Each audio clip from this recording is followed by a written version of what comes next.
Encha ya leero twogedde ku ngeri Isirayiri gyerabise ng'etandise okwekubya emizimu okwagala ekyo kigambo kya nnaku zino omuntu we yeekolaakolana ne yeefuulafuula awo ng'ate waddewo ekimusuubirwamu abaana bakuyita kwekubya mizimu. Kakati olwaleero kitegeerekese nti ate wali we baakeeredde ku makya bavuddewo. Njagala kukutegeeza President w'eggwanga lino, Prime Minister w'eggwanga lino ye Benjamin Netanyahu avuddeyo naga nti weewaawo nga tamanyi binaava mu kulonda okuva mu kabinenti n'olukiiko olw'ebyokwerinda, naye waakiri amaze okukkiriza nti endagaano yakubaawo era yakuteerwako omukono.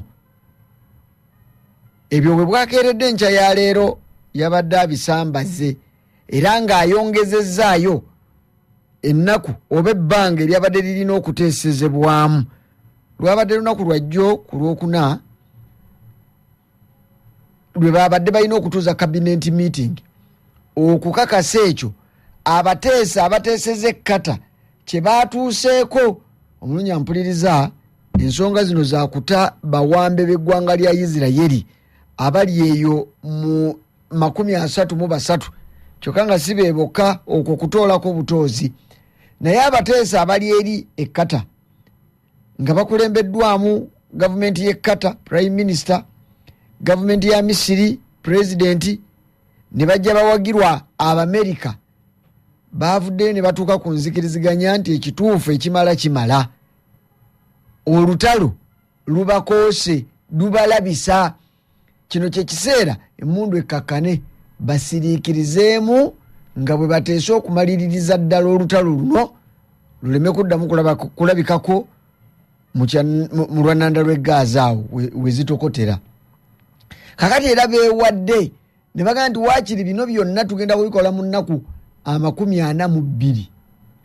Tuggyeyo abasibe, abawambe, abaawambibwa, ate tukwate n'omuyeye kuba kati ate gwe guba mugufuuse muyeye ogw'abasibe. Isirayiri be yasiba ng'ejja mu Palestino nga bali mu makomera bali eyo mu mutwalo mulamba n'okusoba, naye nga kwabo waakiri kwandivuddeko 1000 olujjudde ne baluwaayo. Kati ebyo byali biteeso buteeso nga bye birina okukolebwa, naye nga jjukira nti gavumenti ng'eyita mu kabinenti ne Security Council y'eggwanga erya Isirayiri ne kooti bino balina okubikakasa, musobola okubiteesa, naye eno ne kigaana kubanga wabaddewo abeesomye okukirwana oba okukirwanyisa.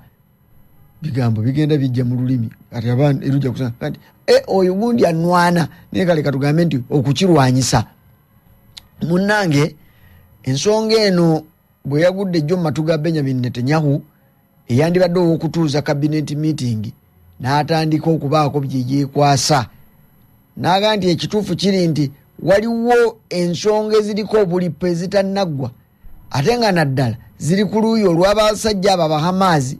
Kati tetuyinza kugenda mu maaso n'okutuuza meeting eno eronde nga wakyaliwo eyo. Ekirangiriro bwe kyamaze okuyitawo kiri ekyokusirisa mu mmundu nga bwe bateeseze Qatar ne bateesa ebyo byonna nga biwedde okuteesa. Gavumenti ya Isirayiri yate yabadde ng'etabiwulidde, yasindisa abalwanyi baayo aba Isirayiri Defense Forces ate ne bakuba munda mu lwannanda lw'e Gaza. Era omulungi ampuliriza abantu abasoba mu 100 ne bakkiririzira ku mwana, naye nga jjukira bali wakati mu kabuguumiriro. Baabuwe njagala okubuulira nti ab'e Gaza bwe baawulidde nti waliwo ekijja ekigenda okubakkakkanya ku myoyo egibeewanise ne batandika okubaako ebigambo bingi bye boogera ekitegeeza baabadde wakati mu ssanyu nti oba oli awo waliwo ekijja. Laba gavumenti ya Isirayiri ate bwe bakolako obulumbaganyi obw'amaanyi.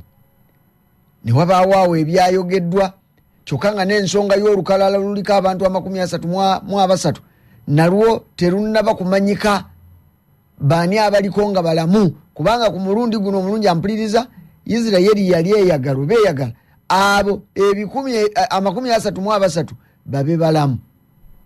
ate era ne wabaawo obulipo obulala bwaganye kutuukirira nga abahamazi balina abasibe baabwe be baagala ababa bateebwa mu bana abanaateebwa mu nteekateeka eno nga Isirayiri ekyo ekyabiwakanya kati bw'ogattagatta ebyo byonna ze zimu ku nsonga n'endala ezabadde ziremesezza kuyita okulobera Prime Minister Benjamin Netanyahu okugaana okutuuza cabinet meeting emalwe kuba akalulu bafune simple majority olwo omulimu bagulekere kooti okusalawo kubanga waliwo abajja okwemulugunya nga kino tebakimatidde. Munnange ekyo kyaganye naye olwaleero wenzijidde ku mpewo ng'ategeezezza nti kigenda kubeera kubanga ensonga azitegedde byonna byabadde alengera nga biganye bijja kuggwa. Naye wakati mu kuteekateeka wetwogerera akakiiko kanaatera okutuula oba kabineti enaatera okutuula bwe batennaba ebadde bulayo ebbanga si ddene etuule tulabe bo kye bateesa. Kyokka abamu ku bagenda okutuula mu cabinet meeting eno kwe kuli ne minisita ow'ensonga z'ebyokwerinda omusajja owa luuyi lwe bayita far right ono ye Itamar Ben-Gvir. Ben-Gvir wenzijidde ku mpewo ng'amaze okuwera nti kale ayinza obutalemesa cabinet meeting kutuula era ne balonda ne bamusinga naye ke bamusinga beppa agenda kulekulira gavumenti ya Benjamin Netanyahu tagenda kuddamu kugibeeramu kubanga agenda kukkiriza bagenda kuba bamusinze. Minisita ono Itamar Ben-Gvir musajja mu mutima gwe gwa nalukalala mugumu alinga nga kikongo. Ebbanga lyonna bwe wabaawo ebibadde biremesa enteeseganya zino okutuula mu mitima gy'Abayisirayiri Itamar akoze omulimu munene takkiriziganya na kulowooza mu bulamu bwe nti olunaku luyinza okutuula ne lutuuka Isirayiri neetuula ng'etudde wano nga Bahamazi batudde wano mbunga bateesa kuki Isirayiri ekube bweba yakuba malayo emaleyo bamalenge essebatte naye mbwotuule kubanga bwe musayininga endagano mwekwatako ne mu mikono kati weebale mwegwako ne mu bifuba kaakati ku ddiiru kiddala nga Isirayiri ekwata Bahamazi mu ngalo nga ebagwako ne mu kifuba kubanga batuuse ku ndagaano agambye ekyo okubaawo mpozi ng'engabi agyeddirako mukira ate era bwe banaaba bamusinze agenda wabula ayogedde naga nti gavumenti singa emala neekola etyo ye waakutuula wali ku bbali naye kigenda kuba kiweebudde eggwanga lya Isirayiri era kigenda kugiteeka ku bwerindo obw'ekika ekyewaggulu. Ebbanga lino lyonna omwaka mulamba n'ekitundu kyenkana myezi 15 olutalo luno lwe babadde nalwo Itamar aga nti Isirayiri ekubye bulungi emmundu era efunye obuwanguzi obutali bumu ate ng'obuwanguzi obwo bujjidde mu kuyiwa omusaayi gw'Abayisirayiri guli tagubaze bulungi.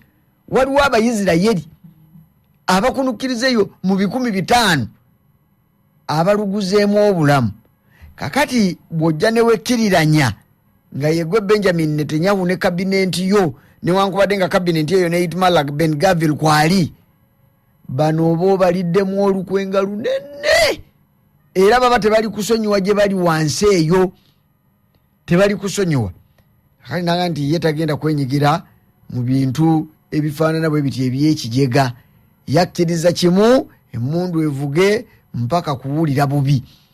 Kakati agambye nti ekituufu musajja mukulu Prime Minister amwagala nnyo Ben-Gvir yayogera andi ayagala nnyo Prime Minister Benjamin Netanyahu nnyo n'omutima gwe gwonna era n'awera nti agenda kukola buli ekisoboka newankubadde nga mu kabinenti agenda kuba avuddemu naye tagenda kukkiriza gavumenti ya Benjamin Netanyahu kugwa.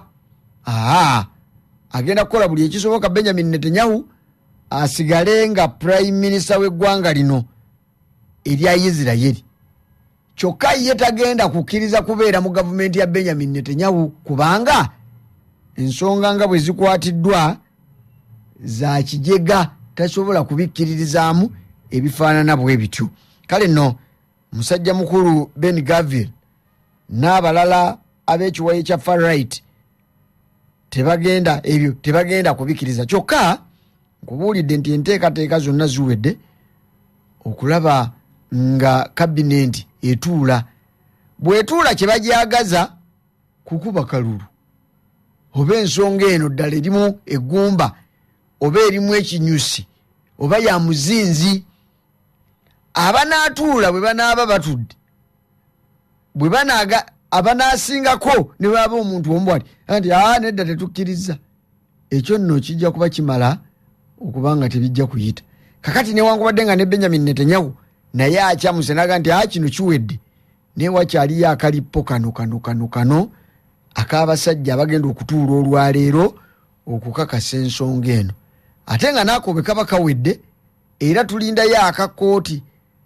Naye bwe kiba nga bwekityo bwe kiri okusinziira ku maloboozi agajja googera okuva mu nsonda ez'enjawulo kiyinzika okuba nga kijja kuyita. Kale abalekulira balekulire naye ensonga ezo ziggwe. Yenna era Gavil aga nti tewali atayagala ate ye yennyini ayagala nnyo abasajja n'abakazi abali mu buwambe Abayisirayiri abaatwalibwa lulinga 7 Abahamazi ne bakuulita nabo ate nti ku mutima gwe kwe bali era buli lwagira abawulira nga ku mutima batudde. Ate si ye yekka munda mu gavumenti ya Isirayiri n'abantu Abayisirayiri okutwaliza awamu abantu bangi baagala abawambe bakomewo kyokka bakomawo mu ngeri ki awo wewali ekinyusi. Nakati tebayinza kudda nga Isirayiri erekulidde bulekulizi newanika emikono neyeewaayo mu mikono gy'ababi ekyo kikafuuwe tagenda kukikkiriza.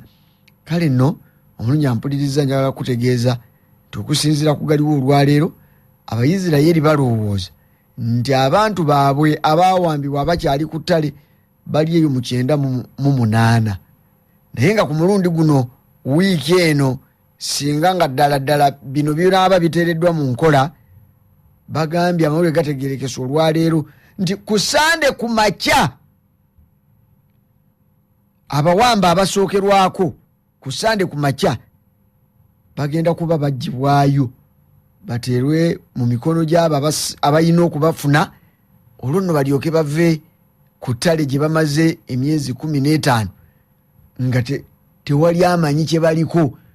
Mu bano 98 mulimu abagambibwa okubanga bafu era ne Isirayiri ekikkiriza kubanga ekimanyi nti wakati mu kubanoonya ekituufu kiri nti ebadde ekola obulumbaganyi obw'enjawulo nga tesosolamu nti eno emmundu yakukuba bafirisuuti eno yakukuba Bahamazi oba kale abawambe abafudde nabo gye bali bangi abali eyo waliwo n'abalowooza nti bali eyo nga mu 6 nga bo baafa.